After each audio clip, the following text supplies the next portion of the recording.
But मैं thankfully बच गया, शायद बड़ा भी हो सकता था। फिल्में देखना मतलब मेरे लिए एक एक कमाल की चीज़ होती है। परफॉर्मेंस को देख के जो आप किसी और दुनिया में चले जाते हो ना, तो वो जो मेस्मराइजिंग फील है और वो जो कंप्लीट एक्सपीरियंस हो, जो एहसास है ना, वो मेरे दिल में छप गया। नसीर साहब, मनोज बाजपेयी, इरफान साहब, ऐसे लोगों से बहुत ज़्यादा प्रभावित थे। नमस्कार, आप देख रहे हैं हिंदुस्तान और मैं हूं अविनाश पाल। आज मेरे साथ मौजूद है एक ऐसा कलाकार जो बिल्कुल पानी की तरह है। जब इन्होंने नेगेटिव किरदार किया तो सबको इनसे नफरत हो गई, लेकिन जब पॉजिटिव किया तो ये सबके दिलों में बस गए। जी हाँ, हम सबके चहेते संदीप भैया, और इनके जैसा नहीं है कोई दूजा, one and only Sunny Hinduja. अरे भाई, थैंक यू संदीप भैया, स्वागत है। Thank you so much Avinash for such a sweet introduction. Thank you so much.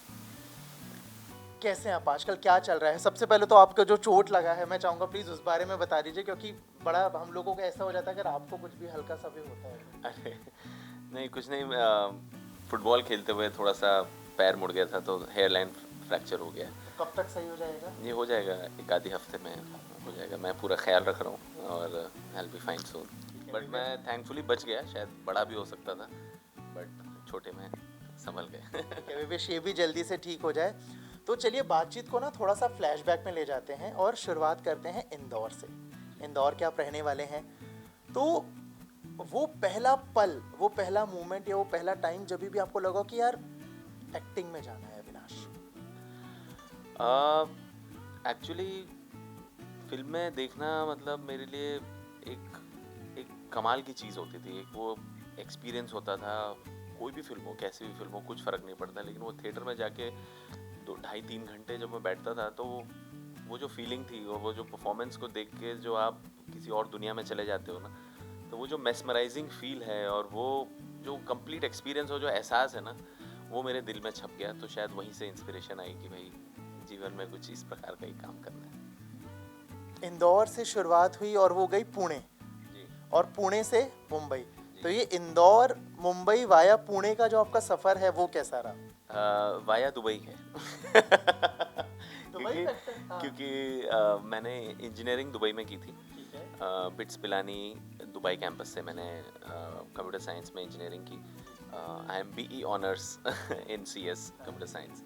So that's how it happened. My family has been staying in Dubai for longest years. I think 25 से 30 साल Dubai में थे। But मैं hostel में रहा, India में रहा, इंदौर में रहा, मसूरी में रहा, और फिर इंजीनियरिंग की। और देखो, मुझे पता था कि अगर इस इंडस्ट्री में आना है और इसको अपनी लाइफ बनानी है, तो सीख के ही आना पड़ेगा।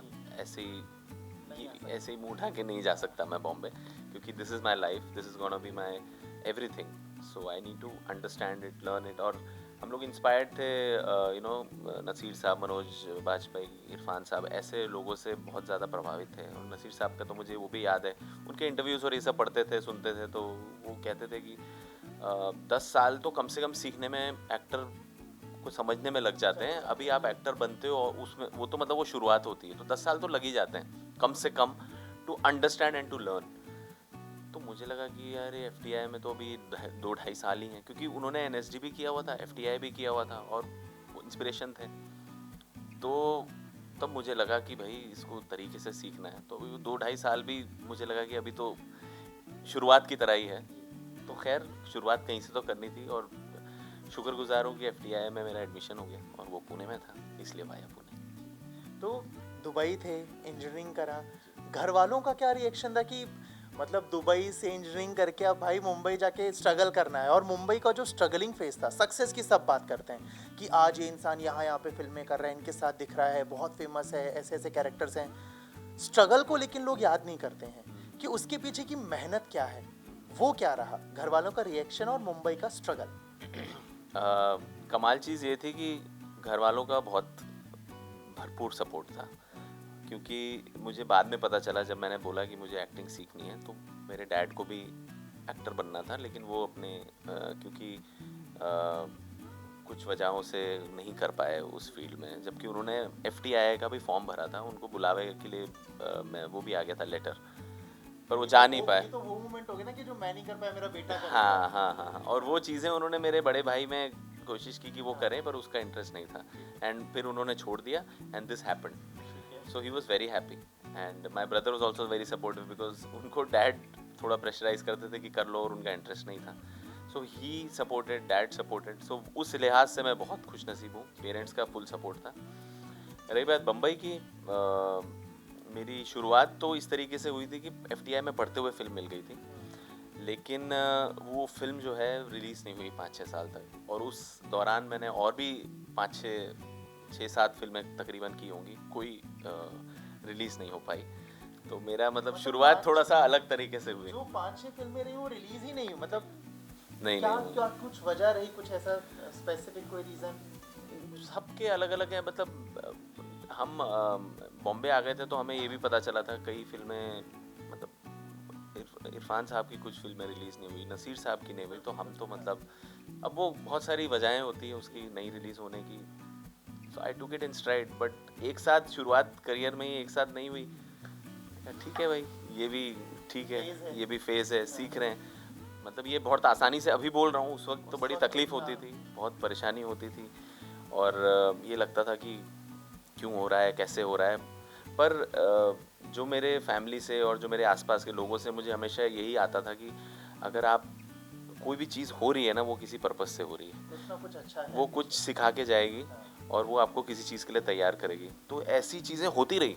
मतलब फिल्म नहीं रिलीज़ हुई, उसके बाद 4 साल के करीब, 4-5 साल के करीब कोई काम भी नहीं था. फिर भी डटे रहे.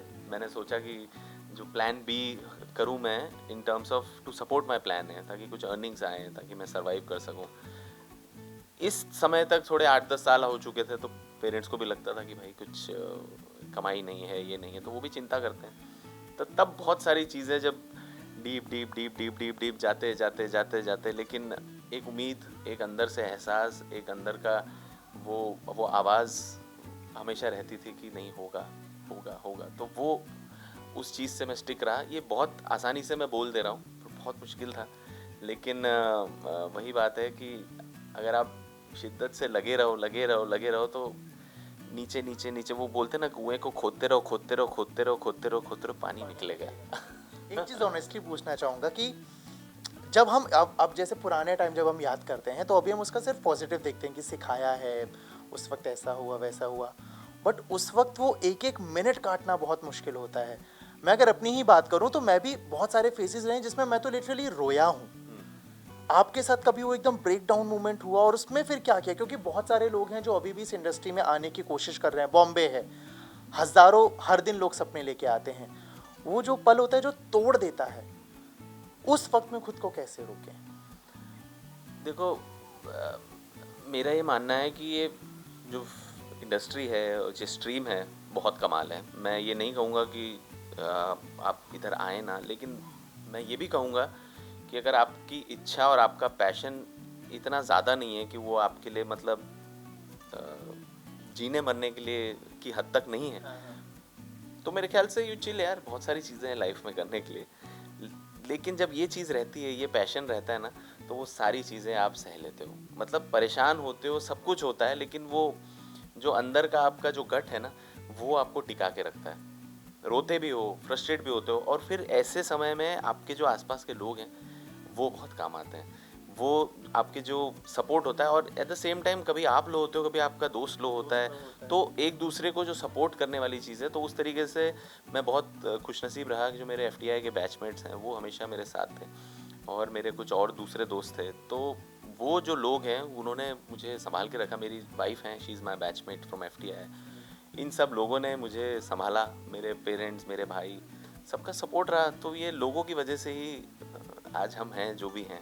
और आज शायद संदीप भैया भी, अगर आप इतना प्यार और प्रेम दे रहे हैं, वो भी लोगों की वजह से ही है. बिल्कुल, मैं वही चीज़ पूछने वाला था अभी कि आपने प्लान बी का जिक्र किया, संदीप भैया का जिक्र किया, तो पहले तो प्लान बी की बात करते हैं. जब एस्पिरेंट्स रिलीज हुई, हर तरफ एक ही सवाल था कि प्लान बी होना चाहिए या नहीं होना चाहिए. आपके पास लाइफ में प्लान बी था या नहीं था? मेरे पास लाइफ में नहीं था प्लान बी. मेरे पास था कि प्लान बी होगा भी तो वो प्लान ए को सपोर्ट करने के लिए होगा. और मेरा ये मानना है, ऐसा कोई कोई सही गलत नहीं होता. आप प्लान बी बना के भी जीवन व्यतीत कर सकते हो, प्लान ए में रहते हुए भी जीवन व्यतीत कर सकते हो, जो आपके दिल को अच्छा लगे, जो आपके अंदर से आवाज़ है आप वो करो, तभी आप खुश रहोगे, ये मेरा मानना है। संदीप भैया का जो कैरेक्टर था, मतलब मैं लिटरली उस कैरेक्टर का और जो पूरा मूवमेंट था उस वक्त का, मैं तो literally I was like mesmerised. मेरे जैसे बहुत सारे लोग थे। वो जो कैरेक्टर की आपने तैयारी करी, वो जो उभर के जो किरदार आया, वो कैरेक्टर जब मिला तब रिएक्शन क्या था, उसके लिए प्रिपरेशन कैसे की, और जब उसके लिए प्यार मिला, आई डोंट थिंक सो कि प्रिपेयर था कोई उसके लिए। टीवीएफ ने बहुत अच्छे अच्छे कंटेंट दिए, but aspirant was on a different level. ये 3 स्टेजेस पे आप कैसा क्या फील कर रहे थे? मुझे पहली बात तो पता नहीं था कि इस तरीके से रोल निकल के आएगा, और वो रोल जिस तरीके से बना है उसमें मेरा कोई श्रेय नहीं है। उन्होंने बहुत बखूबी से लिखा, बहुत बेहतरीन डायरेक्शन था, और कैमरा, आर्ट डायरेक्शन, बहुत सारी चीज़ें मैटर करती हैं इन सब चीज़ों के लिए, और आपके को एक्टर्स का support, it was such a loving atmosphere, everybody supported everybody. और उस लिहाज से जो चीज़ें सारी एक साथ एनर्जीज इकट्ठी हुई, और वो बन के जब निकला तो वो उसका समागम है, वो सब चीज़ों का जो कल्मिनेशन जो है ना, तो वो बन के निकला है। एंड थोड़ा बहुत जो मैंने आपको बताया कि शायद जो इतने लोज जो लाइफ में देखे और वो सारी चीज़ें एक्सपीरियंस की, तो मुझे ऐसा लगता है शायद यूनिवर्स या ऊपर वाला जो भी कह लो, वो शायद तैयार कर रहा था यहाँ तक पहुँचने के लिए। वो सारी इमोशंस एक साथ इकट्ठे होके वहाँ कलेक्ट हुए और सही दिशा में वो निकाले गए वाया डायरेक्टर, वाया माई को एक्टर्स। तो वो एक चीज़ जो थी वो बहुत कमाल की थी। तो ये जो संदीप भैया आप जो मुझे श्रेय दे रहे हैं, I am very very thankful, I am very very happy, and I accept it with full heart and you know with full hug. But ये अकेले का काम नहीं है, ये एक कोलैबोरेटिव प्रोसेस है। ये जो बाकी सब लोगों की जो एनर्जीज हैं, सारी चीज़ें इकट्ठी होके वो उन्होंने सबने हेल्प किया है।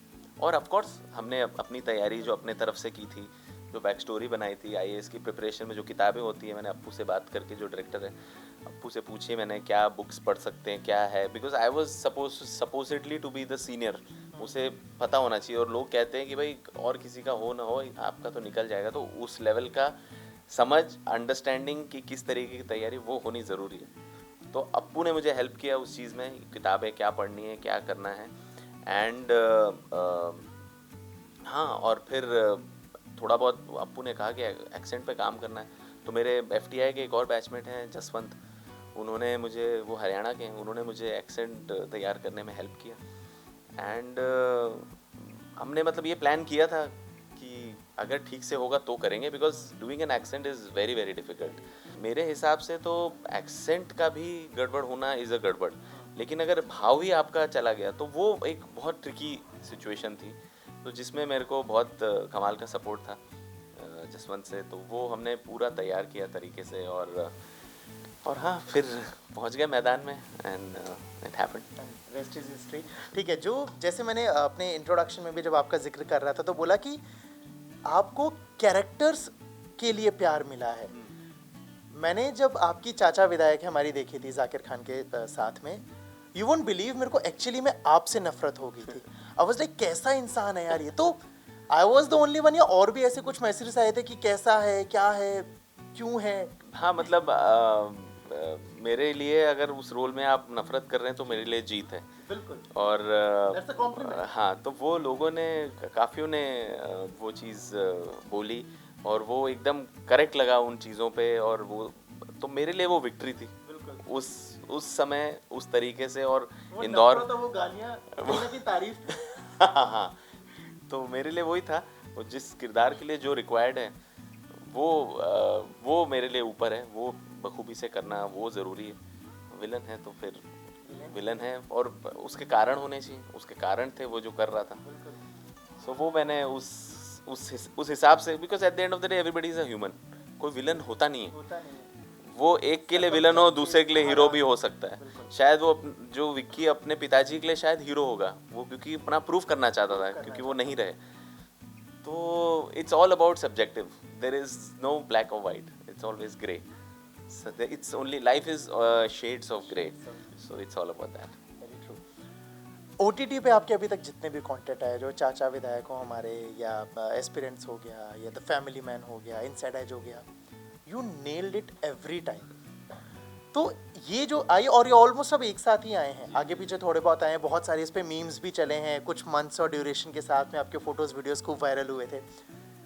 इनके पहले और इनके बाद में प्रोफेशनली क्या चेंज आया, लोगों में, काम में, सारी चीज़ों में, पर्सनली कुछ चेंज आया लाइफ में, नहीं आया? चेंज डेफिनेटली आया है फॉर गुड। देखिए, जो मेरे जो कास्टिंग वाले थे या डायरेक्टर्स थे, जो भी थोड़ा बहुत जानते थे, उनको ट्रस्ट होता था, विश्वास था हमेशा से। पर ओवरऑल एक प्लेटफॉर्म और एक वो जो कहते हैं ना, लोगों के प्यार की वजह से वो ट्रस्ट और ज़्यादा बढ़ गया इन makers, in everybody who wants to cast you or who wants to completely believe in you for bigger roles, for a meatier roles. तो वो लिहाज से बेहतरी हुई। कुछ लोग शायद जो सीरियसली नहीं लेते थे वो भी लेने लगे, और but overall it was a very very positive, क्योंकि जो लोग मुझे जानते भी थे लेकिन वो कई बार बोलते थे कि यार हम ये वाला रोल देना चाहते हैं पर अभी नहीं हो पा रहा है, तो वो लोग खुश हुए कि now we can do that. My previous directors, those who wanted to work with me in better roles, like Nikhil Bhatt director हैं जिनके साथ मैंने ब्रिज मोहन अमर रहे की थी, उनके साथ मैंने एक ये वाला रोल किया था रघु का, तो उनके साथ मेरे बहुत अच्छी कमराडरी हुई। उन्होंने मुझे एक और रोल दिया, उसमें भी उन्होंने कहा प्लीज़ ये कर ले मेरे लिए। तो मैं तो मतलब if there is love and if there is respect and if there is understanding and if there is passion, तो फिर मैं कर लेता हूँ। तो उनके साथ मैंने वो भी किया।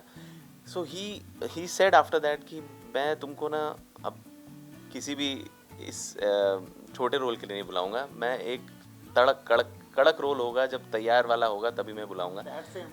तो वो उनका प्यार है, और वो उन्होंने पहले से बोला था, ये तो लोग शायद एस्पिरेंट तब तक आया भी नहीं था। So that was his love, that was his respect and admiration for me, and same I have for him. तो इस तरीके की चीज़ें चेंजेस आए, तो ये मेरे लिए बहुत स्पेशल है, and he is still in touch and hopefully we will do something soon.